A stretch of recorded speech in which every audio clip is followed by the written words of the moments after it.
गणपते नमो नमः अष्टविनायक नमो नमः गणपति नमः ओम गणपते नमो नमः सिद्धिविनायक नमो नमः अष्टविनायक नमो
अष्टविनायक नमो नमः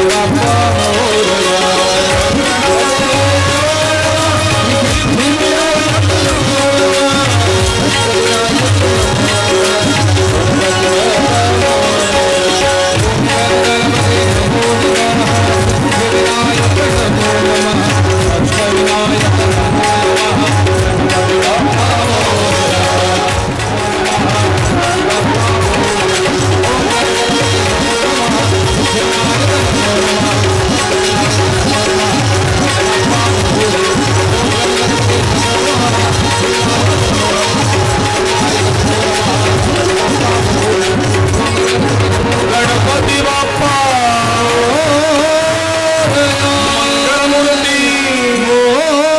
मोरया वक्रतुंड महाकाय सूर्यकोटि समप्रभा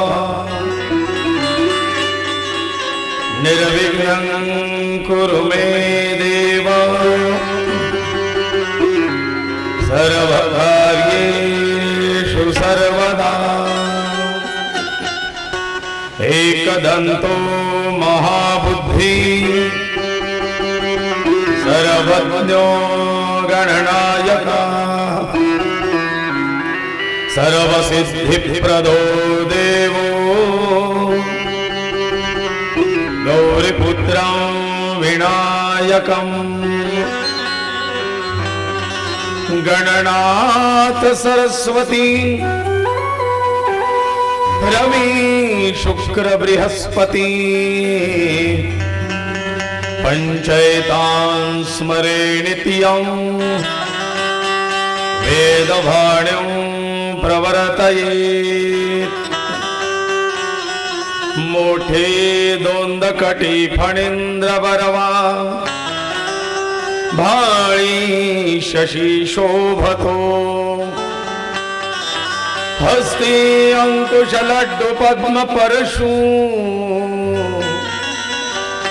दंती हिरा झळकतो आई पैंजण वाजती ऋणझुणू प्रेमे बरा नाचतो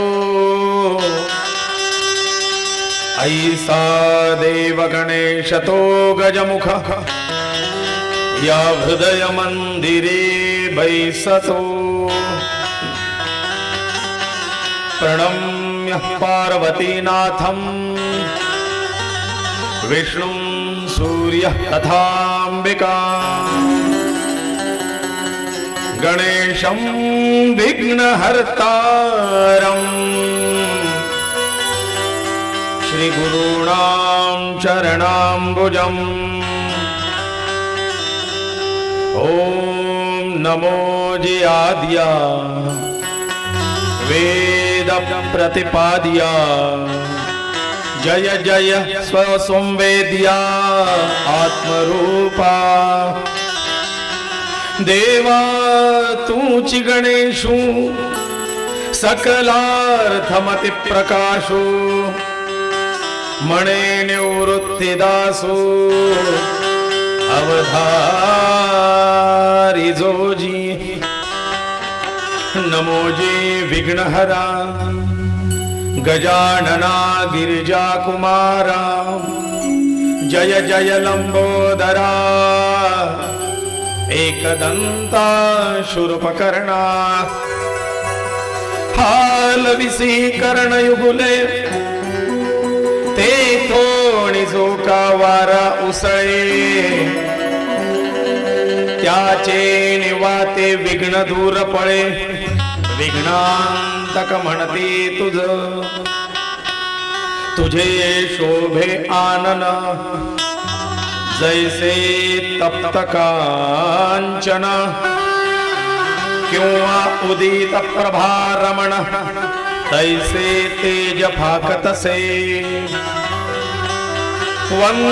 वंदुआचार्य शंकरू जो ग्रंथ करता विवेक चतुरो सारोवण कर मठतेचा विचारू प्रबोध दिनकरो प्रकाशिला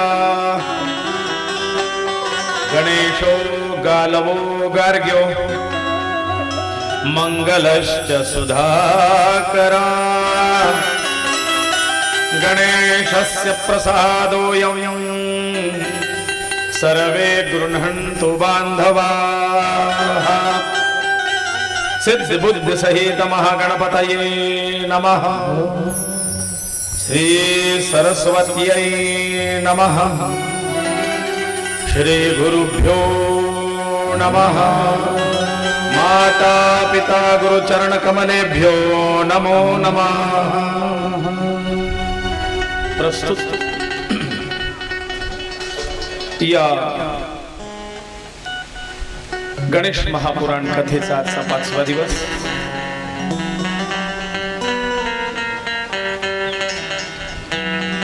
मला बोलता बोलता आणि तुम्हाला ऐकता ऐकता 5 दिवस भरकन निघून गेले. दिवस कळून येत नाही. असं वाटतं ही मागच्याच वर्षाची कथा चालू आहे.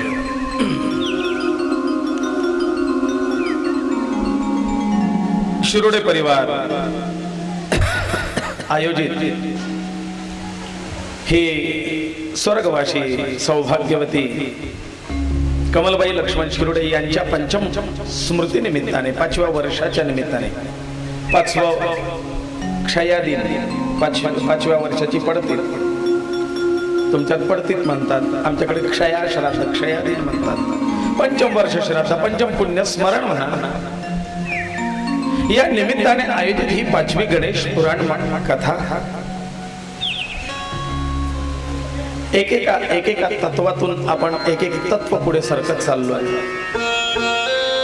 आणि या एक तत्वाला ओलांडत आपल्याला परम तत्वाकडे पोहोचायचं आहे. म्हणून ते सच्चित आनंद स्वरूप कृष्ण तत्व आचरण पुरुषोत्तमाचं रूप रामतत्व निरंजन वैराग्याचं स्वरूप शिवतत्व आदिशक्ती चैतन्य रूप जगदंबा देवी तत्व आणि हा ओंकार निर्गुणाचं स्वरूप गणेश तत्व. या 5 कथा 5 वर्षाच्या परिपूर्ण होत आहेत. मला एक सकाळी पत्रकारांचा फोन आला होता जळगावहून. आला होता का ना तुम्हाला? कोणी जळगावचे पत्रकार महोदय बोलत होते आणि त्यांना या कथेच्या संबंधित आणि पंचायतनाच्या कळंबेश्वर आपल्या मंदिराच्या संबंधित काहीतरी विचारायचं होतं. ते म्हटले मी बोर्डावर असलेल्या शिरोडे परिवारांच्या नंबरवरती फोन करून बघतो. ही पंचायतन प्राणप्रतिष्ठा कळंबेश्वर महादेव आणि पंचायतनाचीच कथा हा असा उत्तम संगम या ठिकाणी पार पडतोय. या सहजासहजी असा योग येत नसतो आणि सांगायचं विशेष शिवपुराणापासून मी सांगत आलो, रामकथेपासून म्हणजे 2ऱ्या वर्षापासून. आपल्या चाळीसगाव शहरात अण्णांच्या माध्यमातून अण्णांच्या निमित्ताने माझ्या माध्यमातून रामकथा ही चाळीसगाव शहरात 2री रामकथा आपली झाली. पहिली ढोक महाराजांची, 2री रामकथा. शिवमहापुराण कथेचा पहिला मान अण्णांनाच मिळाला आणि त्याच्यानंतर आपल्या चाळीसगावला मिश्राजींची कथा झाली, इंदोरच्या महाराजांची कथा झाली, अनुराधा दिदींची कथा झाली. शिवमहापुराण पण पहिलं शिवमहापुराणाचा मान आपल्यालाच. देवी भागवत कथा अजून 2रा नंबर लागला नाही, पहिली आपलीच. आणि गणेश महापुराण सुद्धा अजून कुठे नंबर लागलेला नाही, 2रा आपल्या चाळीसगाव तालुक्यात जळगाव जिल्ह्यात. गणेश महापुराण कथा सुद्धा आपल्या चाळीसगाव शहरात पहिली आपलीच. हा पण एक सुंदर योगायोग आहे आणि नवीन काहीतरी देण्याचा संकल्प आणि संकल्पना यातून हे संपूर्ण कार्य उदयाला आलं. आणि ते सार्थक झालं. उद्देश बस तोच की आपल्या पितरांना उत्तम स्थान, आपल्याला आनंद, आत्मानंदाची अनुभूती आणि पुढच्या पिढीला भरभरून आशीर्वाद. कारण हेच उपयोगात येणार आहे, अन्य काय. आपण काल गणेश महापुराणाच्या अंगभूत महागणपतीची चिन्ह, त्यांची आयुध, त्यांचं स्वरूप याबद्दल सगळी माहिती जाणून घेत होतो. गणेशाचं रूप कसं आहे, तो सुंदर आहे. गणपती हा पशुचं मस्तक आणि नरदेह तेही आवाढव्य. मोठे दोन दकटी फणींद्र बरवा, मोठं दोन पोट, मोठं पोटाच्या मानाने हातपाय छोटे छोटे, पोटाच्या मानाने हातपाय छोटे छोटे आणि डोक्याच्या मानाने किलबिलीत डोळे छोटे छोटे. दात दोनच, पण त्याच्यातही एक दात तुटलेला. असं हे रूप. पण त्या व्यंगाला सुद्धा सुंदरतेत परावृत्त केलेलं आहे. त्या व्यंगाला सुंदरतेमध्ये कन्व्हर्ट गणपती बाप्पांनी केलेलं आहे. आपलं व्यंग ही आपली सुंदरता कशी बनवता येते हे गणेश तत्व शिकवतं. कारण व्यंगावरती मात गुणांनी करता येते. जर तुमच्याजवळ गुण असतील तर व्यंग लपत. व्यंगामुळे गुण लपत नाहीत. मी मागे एक कथा सांगितली होती. राजा जनकांच्या दरबारामध्ये अष्टावक्र स्वामी ज्या वेळेला गेले त्यावेळेला दरबारातली लोक त्यांना हसू लागली. आणि अष्टावक्र स्वामी सांगतात की राजा, मी तर समजलो होतो तू विद्वानांची सभा बोलवलेली आहे शास्त्रार्थ चर्चेसाठी, पण तू फक्त चामड्याचे पारखी बोलवलेस, गुणांचे भोगते नाही. आणि गुणांचा भोगता हा गुणेश आहे. याचं नाव गणेशही आहे आणि याचं नाव गुणेशही आहे. हा गुणांचा अधिपती आहे, हा गुणवान आहे. आणि म्हणून हा गुणांचा अधिपती असल्यामुळे बघा ना, मी त्या कवठाची गोष्ट तुम्हाला सांगितली की हत्ती कवठ गिळतो, विष्ठेतून सबंधच कवट काढतो, पण त्याच्यातला गर अदृश्य झालेला असतो. तो आतला गर खाणारा हत्ती म्हणजे तसा तो गणपती आतले गुण ग्रहण करणार आहे. बाहेरच्या स्वरूपाकडे गणेशाचं लक्ष नाही. गणेश म्हणतोय बाह्यांग असू दे ना तुझं व्यंग, पण तुझ्यातले गुण महत्वाचे आहेत. गुणांच्या जोरावरती व्यंगावरती विजय मिळवता येतो. आपल्या इथे अपंग महिलांची एक संस्था आहे ना, मीनाक्षीताई निकम चालवतात, दिव्यांगांची. त्या महिला आपापल्या स्वबळावरती आज आपला चरितार्थ चालवत आहेत. आणि आपल्या चाळीसगाव तालुक्यात जळगाव जिल्ह्यात त्या संस्थेचं एक विशेष नाव आहे, दिव्यांगांची संस्था. म्हणजे आपल्या असलेल्या त्या दिव्यांगांवरती, त्या व्यंगांवरती गुणांनी मात करता येतो. हे या गुणेशाकडनं शिकायचं आहे. आणि म्हणून तर तो अग्रपूजेचा अधिकारी आहे. त्याने काल आपली चतुरता दाखवली की माझ्या एवढ्या आवाढव्य शरीराने सगळ्या तीर्थांना स्नानासाठी जाण्यात एवढा मला फार काळ जाणार आहे. मग सगळे तीर्थ माझ्या आई वडिलांच्या चरणात असल्यावर मी काय इकडे तिकडे तीर्थ स्नानाला जावं. आणि आई वडिलांना प्रदक्षिणा करून त्याने आपल्या गुणांची ओळख करून दिली. तो हा गुणेश. पण गणेशाच्या त्या रूपाला सुद्धा एक विशेष अर्थ आहे, अर्थबोध होतो. मग त्याच्या त्या हस्तिमस्तकाचा काय अर्थ, मोठ्या मोठ्या कानांचा काय अर्थ, सोंडेचा काय अर्थ, दाताचा काय अर्थ, एक दात खंडित का, ही आपण काल ऐकून घेतलंय. काल या सगळ्या गोष्टी आपण समजून घेतल्यात. गणेशाने हातात घेतलेली आयुध दंतंच परशुपदमंच मोदकांश गजानन गणेशो मूषकारूढो बिभ्राण सर्व कामदा. हा दंतंच, एका हातात खोडलेला दात घेतलेला आहे, तुटलेला दात. मी काल म्हटलं टाकाऊ पासून टिकाऊ बनवणे, हे सुद्धा गणेशाने सांगितलंय. दात मुडलाय ना, असू दे, त्याचा वापर करता येईल, ते शस्त्र म्हणून घेतलंय आणि त्याचीच लेखणी सुद्धा केलेली आहे. परशु, परशुचं महात्म आपण काल ऐकलं. परशु का, आणि तुम्हाला म्हटलं होतं या परशुबद्दल आणखीन थोडं सांगणार आहे. गणपती बाप्पा छोटे होते त्यावेळेला गणेशासाठी उपहार म्हणून विश्वकर्मांनी हे परशु आणलेलं आहे. हे परशु बाप्पाने विचारलं, देवा माझ्यासाठी हे परशु आणलं, काय वैशिष्ट्य आहे याच्यात?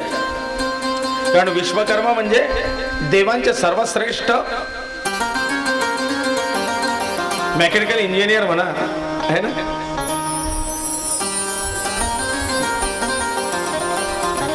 महादेवांचं त्रिशूलही त्यांची निर्मिती आहे, भगवान गोपाल कृष्णाचं सुदर्शनही त्यांची निर्मिती आहे, इंद्राचं वज्र सुद्धा त्यांची निर्मिती आहे.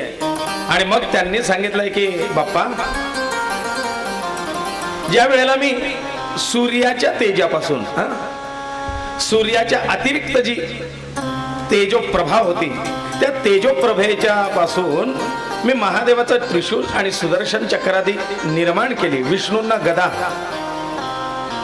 कृष्णाचं सुदर्शन आणि शिवाचं त्रिशूल यांची निर्मिती केल्यानंतर जो भाग शेष उरला होता ना, त्याचा मी हा परशु बनवलेला आहे. आणि म्हणून गणेशा, जेवढी कठीणता आणि अभेदता, अचूकता त्या त्रिशूलात आहे किंवा सुदर्शनात आहे, तेवढीच या परशुमध्ये सुद्धा आहे बरं का. असं परशु छोटस छान बनवून गणपती बाप्पाला विश्वकर्मांनी दिलेलं आहे.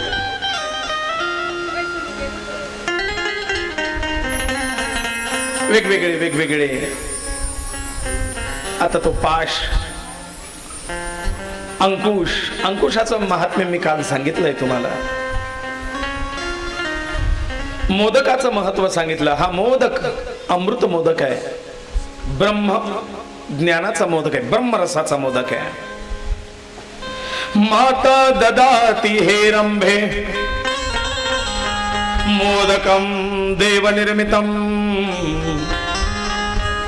ज्या वेळेला गणपती बाप्पाने ती स्पर्धा जिंकली त्यावेळेला आईने हा देवनिर्मित आणि खास देवांसाठी निर्मित, ज्याच्यामध्ये अमृतरस भरलेला होता, ब्रह्मरस भरलेला होता, 14 कला आणि 64 विद्या, 64 कला, 14 विद्या आणि वेदशास्त्राचं ज्ञान, सर्व ज्ञान गम्यता ज्याच्यामध्ये मिळणार होती, तो मोदक गणपती बाप्पाला मिळाला. आणि म्हणून सर्व ज्ञानाचा अधिपती गणेशाला मानलं गेलं की गणेशा, विद्याग्रहणाच्या आरंभी तुझं पूजन होईल.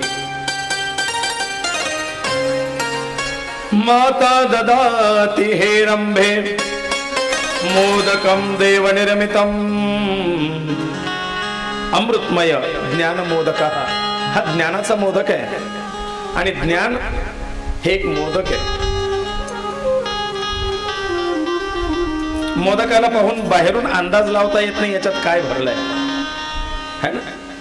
हा नेमका खिरापतीचा मोदक बनवलाय, सांज्याचा मोदक बनवलाय की पुरणाचा मोदक बनवलेला आहे, तो खाल्ल्यावर कळतो. आणि म्हणून बाप्पा, जो या मोदकाचा आस्वाद घेईल त्याला खऱ्या अर्थाने ज्ञान प्राप्ती होईल. आणि म्हणून मोदक म्हणजे आनंद, या आनंदाची अनुभूती जो घेईल त्याला खरा आनंद कळेल. ती कथा आपण ऐकलीत काल. भृगु ऋषी राजा सोमकांताला सांगताय, ब्रह्मा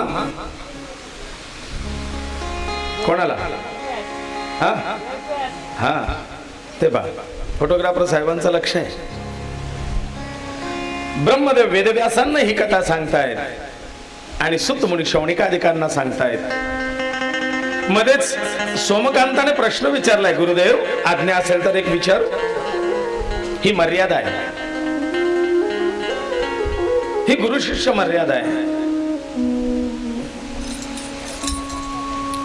आज्ञा घेऊन बोलणे, विचारणे.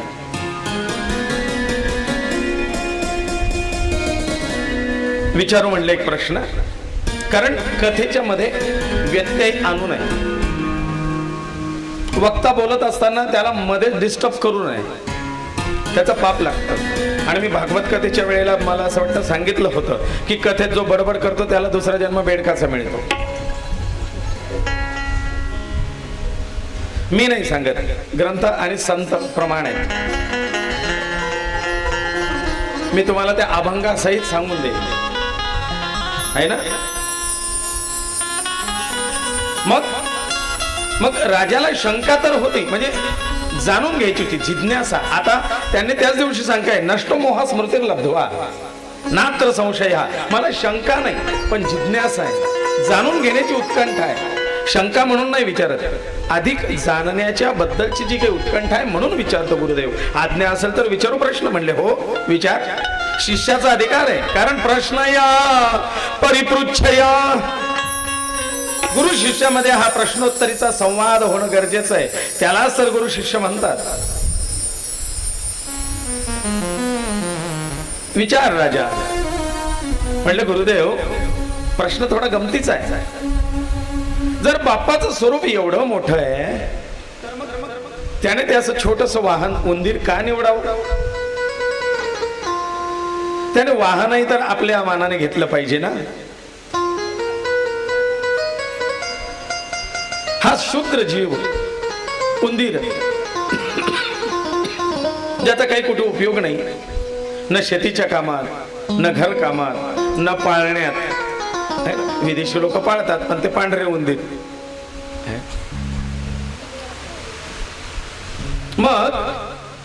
मग असा हा शूद्र जीव कुठे उपयोगात न येणारा हा गणपती बाप्पाने वाहनासाठी म्हणून का निवडला? बरं वाहन म्हणून निवडला तर तो जाण्याच्या योग्यतेचा नाही, त्याच्यावर गणपती बाप्पा बसले की फजिता होते. आता इथेच बघा ना, षडाननासी जर स्पर्धेत ते उंदरावर बसून गेले असते तर जिंकलेच नसते. उंदराचा स्पीड काय हो ऍव्हरेज?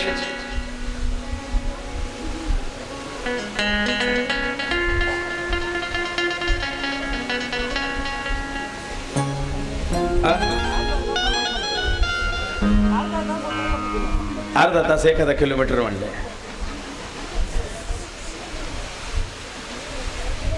उंदराचा स्पीड ताशी 10 किलोमीटर आहे.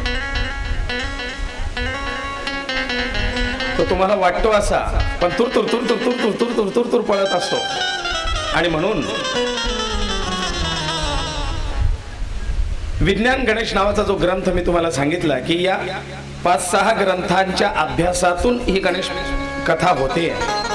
तर विज्ञान गणेश नावाचा जो काही ग्रंथ आहे त्याच्यामध्ये विज्ञानाच्या संबंधित गणेशाचं स्वरूप याची ताळमेळ घालताना त्याच्यात उल्लेख आहे की उंदीर सुद्धा साधा नाही, उंदराचा स्पीड हा ताशी 10 किलोमीटर आहे. पण तो सरळ एका रेषेत सरळ असा 1 किलोमीटर वर पळत जात नाही, म्हणून लक्षात येत नाही. बर भृगुऋषी सांगतायत, राजा ठीक आहे, प्रश्न उत्तम आहे, सांगतो तुला.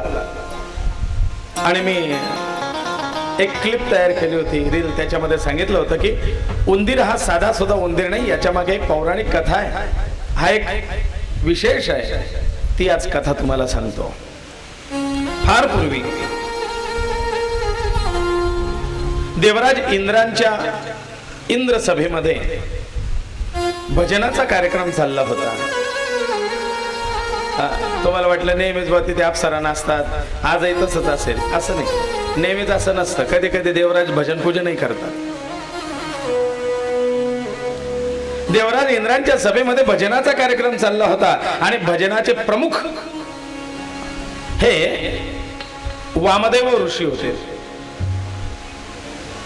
वामदेव ऋषी. वामदेवाय नमो, ज्येष्ठाय नमः, श्रेष्ठाय नमो, कालाय नमः, कलविकर्णाय नमो. रुद्रात त्यांचा उल्लेख येतो वामदेव ऋषी.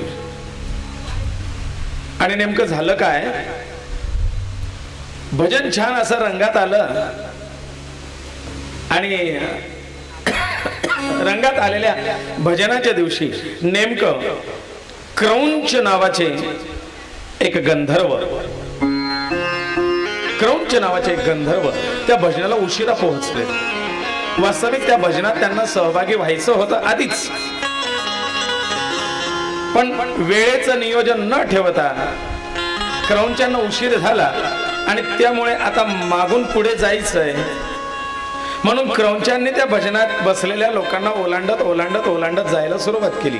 का तर मी आलोय हे देवराज इंद्राच्या नजरेत आलं पाहिजे, नाहीतर मी मागे राहिलो तर देवराजाला दिसणार नाही आणि तुम्ही आलेच नाही असं म्हणून आपली गैरहजेरी लागू शकते. आणि कोणाकोणाला असते सवय, उशिरा आला तरी पुढे, मग मी होतो ना.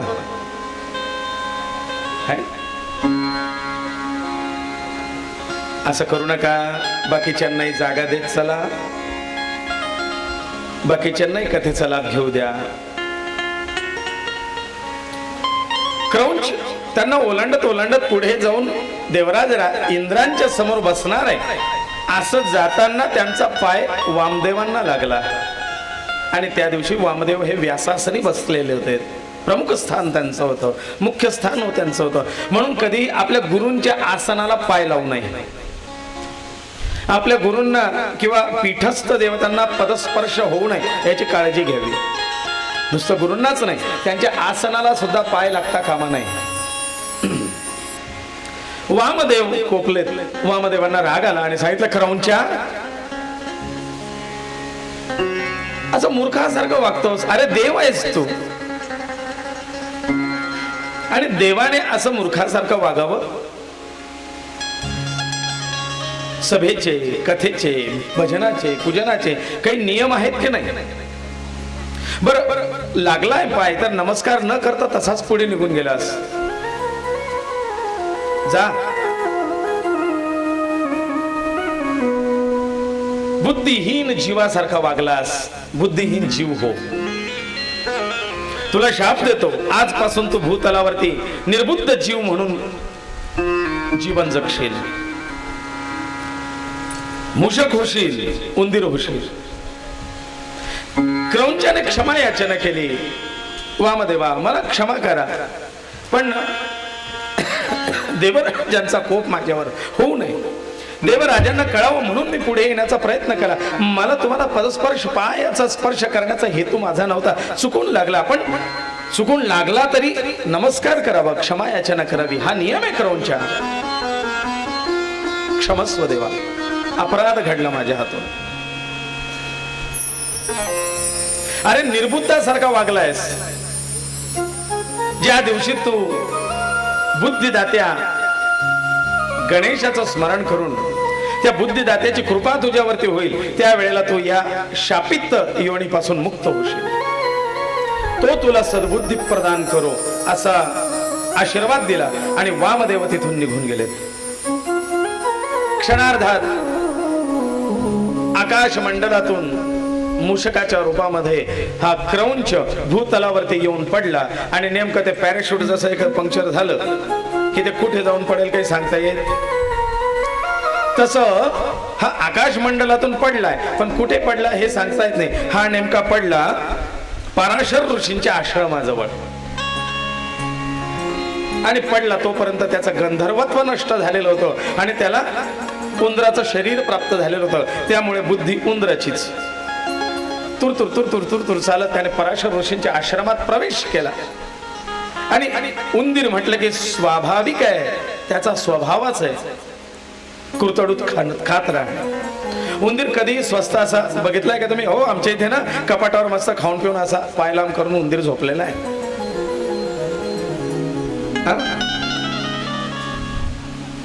नाही, उंदीर असा स्वस्त खाऊन पिऊन झोपलेला आहे निवांत असं कधी होत नाही. उंदीर सतत इकडून तिकडे इकडून तिकडे तिकडून इकडे धावपळ करत असतो आणि काहीतरी कुरतडत असतो, काहीतरी खात असतो, काहीतरी उद्योग त्याचा चालतच असतो. याने सुरुवात केली. ऋषींचे वस्त्र कुरतडायचे, पूजेची सामुग्री कुरतडायची, त्यांचे तुंबी कुरतडून टाकले, त्यांच्या कुटेला इकडून तिकडे छिद्र पाडायचे, वरतून चालता चालता ती माती पडायची. ऋषी वैतागलेत. यज्ञ यागाची सामुग्री कुरतडायची, ती खराब करायची. ऋषी एकदा पराशर ऋषी गणपती बाप्पाचं पूजन करत होते. देवपूजा करता करता त्यांना विघ्न विनायकाला त्यांनी प्रार्थना केली. विघ्नांतक म्हणती तुझ देवा, तुला विघ्नांतक म्हणतो, तू विघ्न निवारण करणार आहेस. आणि माझ्या कुटियेमध्ये हे काय विघ्न? उंदरांचा उपद्रव झालाय. हे माझ्या पूजेत, माझ्या ध्यानात, माझ्या उपासनेत व्यत्यय आणतायत. देवा, काहीतरी उपाय करा, काहीतरी सांगा आणि हा उपद्रव दूर करा. आणि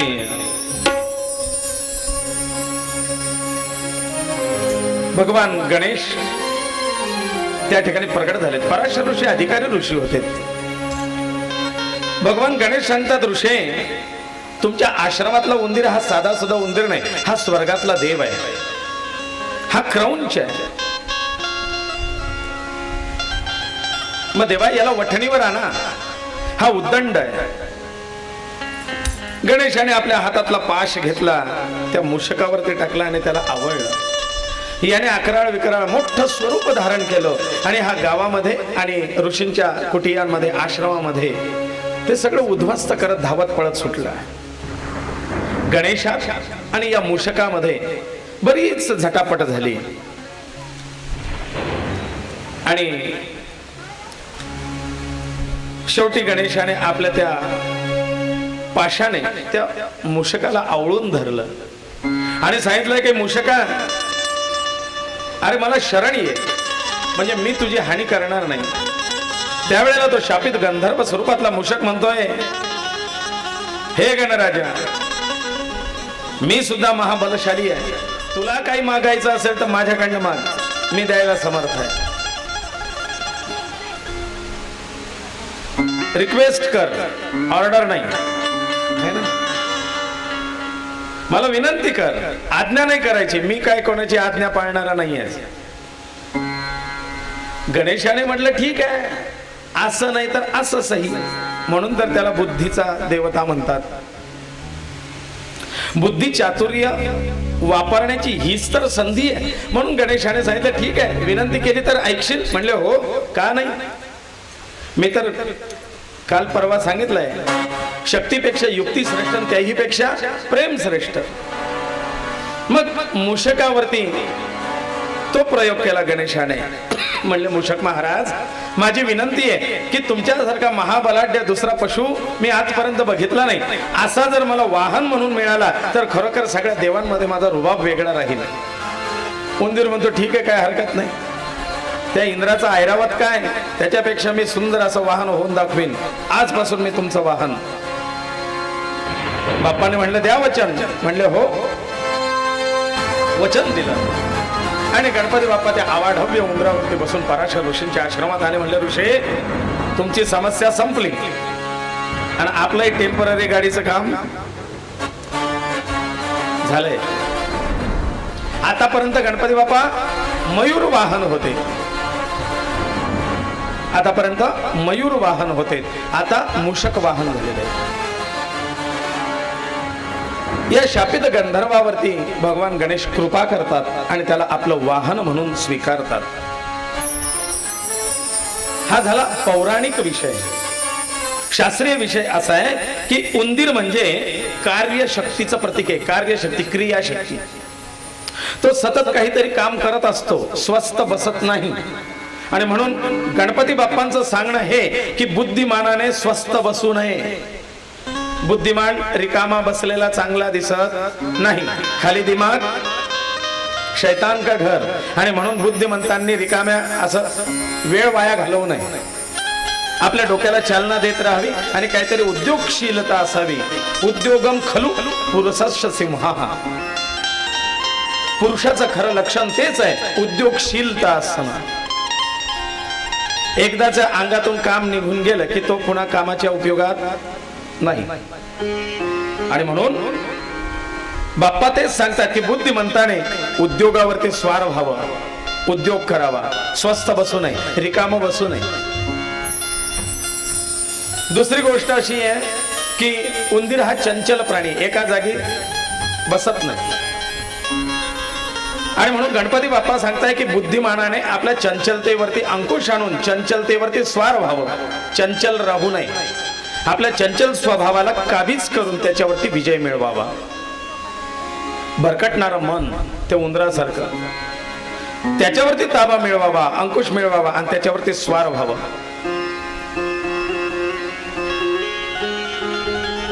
तिसरी गोष्ट अशी आहे,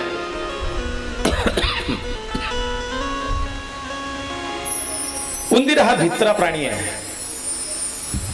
आणि बुद्धिमंताने भीतीवरती विजय मिळवावा. बुद्धिमानाने भिवू नये, भीतीला आपल्या काबीज करावं, भीतीवरती विजय मिळवावा. म्हणून उंदीर वाहन. आणखीन त्याच्या मागचा एक उद्देश असा आहे की उंदीर छोटा जरी असला तरी जलद गतीने धावतो आणि क्षणार्धात आपला डायरेक्शन चेंज करतो, मोड बदलवतो, दिशा बदलवतो. असा पळत असेल तर एका क्षणात त्याची विरुद्ध दिशा होईल.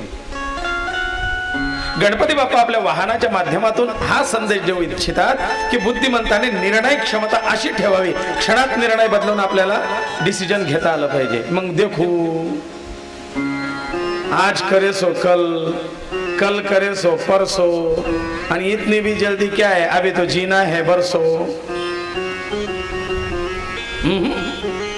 एका क्षणात निर्णय घेता यायला पाहिजे. त्या उंदरासारखा डायरेक्शन चेंज. आपल्या शत्रूला सुद्धा कळू नये की आत्ता होता कुठे गेला, काय झालं, याने कुठली चाल चालली.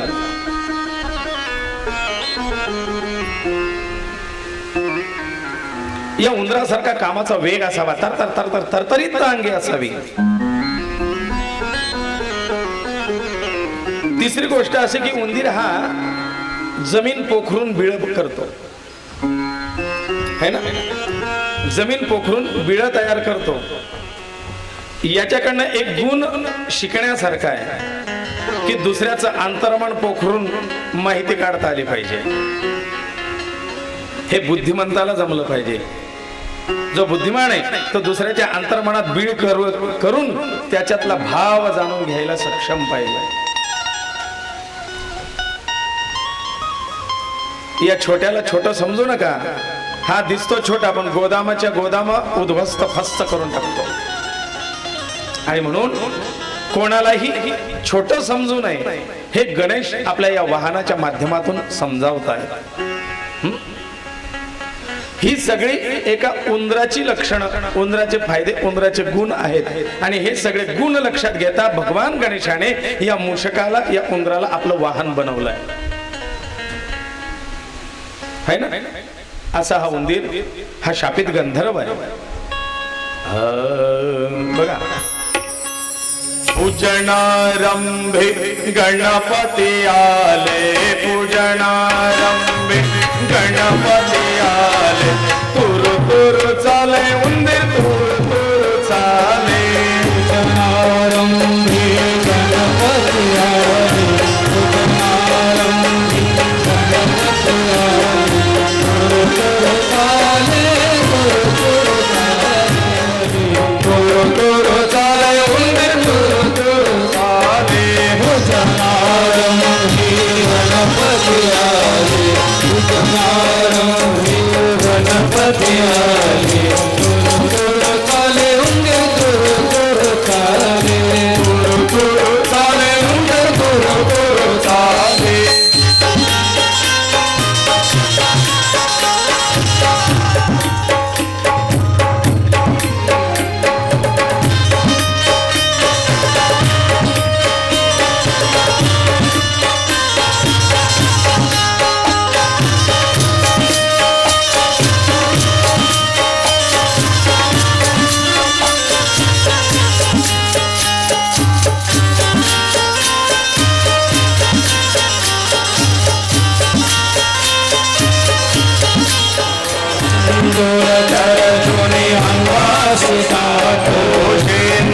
चरचुनी अंगासी दाट चरचुनी अंगासी दाट उंदीर वाहनावरी पैसले नीट उंदीर वाहनावरी बैसले नीट उंदीर वाहनावरी पैसले नीट उंदीर वाहनावरी बैसले नीट भल्या मोठ्या पोटावर सोंडाही हाले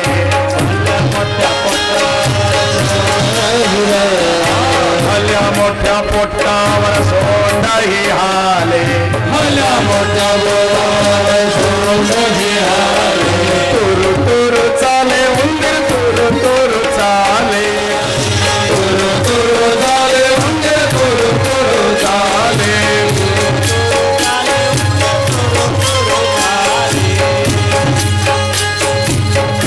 जय हो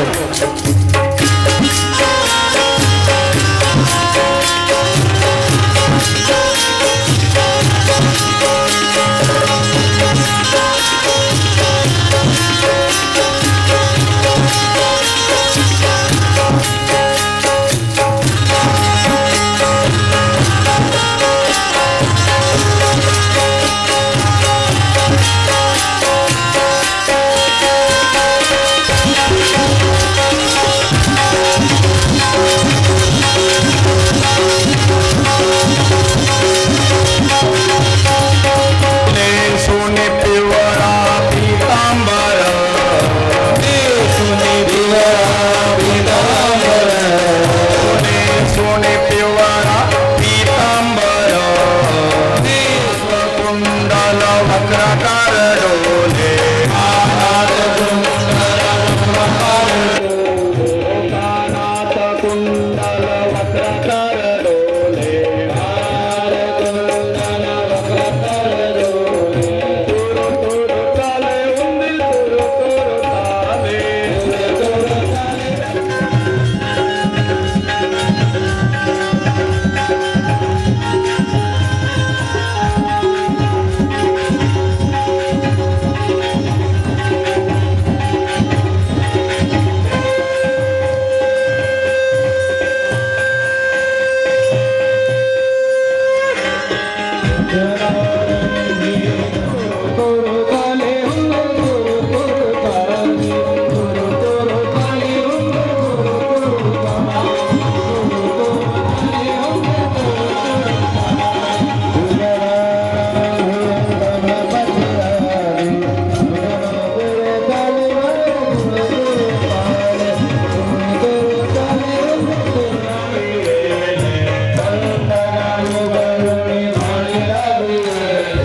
चंदना उगाळोने भावी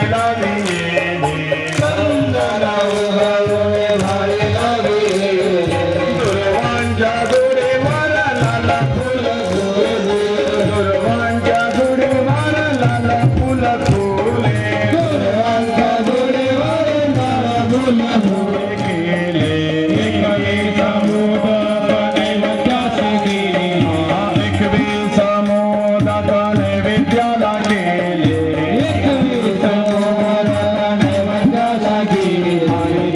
तुरु चाले उंदीर तुरु तुरु चाले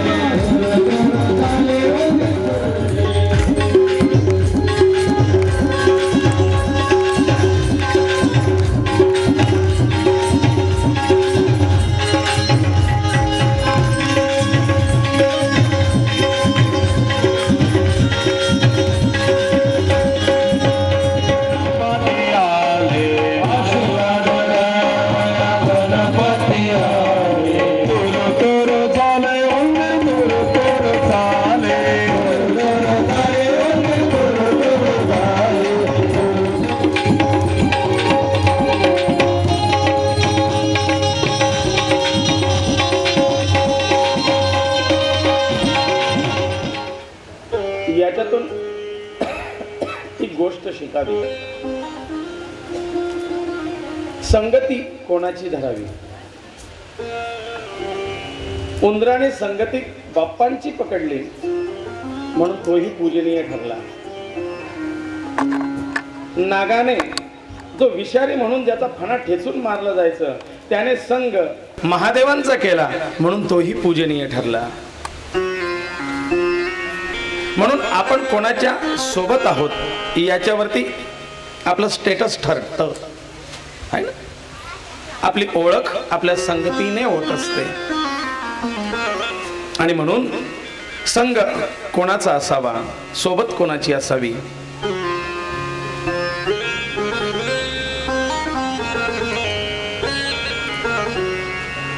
स्वाध्यासागर क्षिप्त मध्ये पतितं तं मौक्तिकं जायते. स्वाध्यासागर क्षिप्त मध्ये पतितं तं मौक्तिकं जायते. स्वाती नक्षत्रात आकाशातून पडलेला पावसाचा एक थेंब तापलेल्या तव्यावर पडला तर क्षणात जळून नष्ट होतो, वाफ होऊन जातो.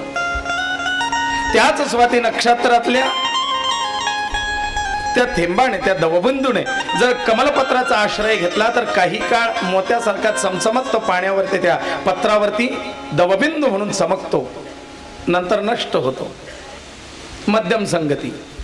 पण तोच स्वाती नक्षत्रातल्या पावसाचा दवबिंदू जर शिंपल्यात पडला तर त्याचा मोती बनून जातो.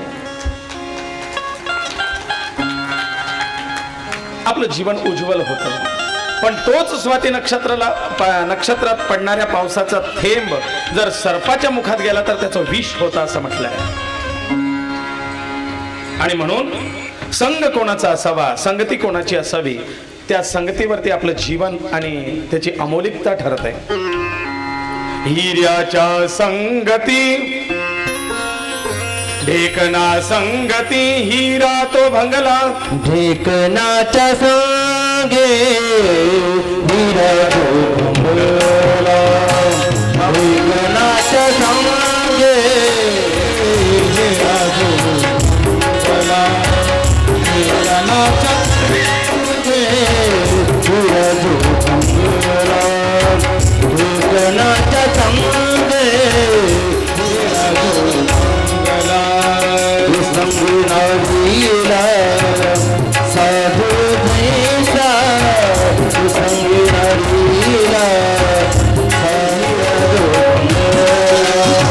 जीवनाचा संगे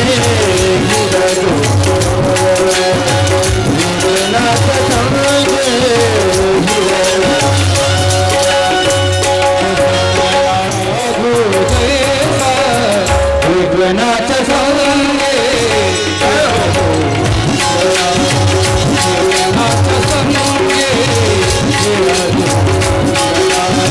जीवनाचा संगे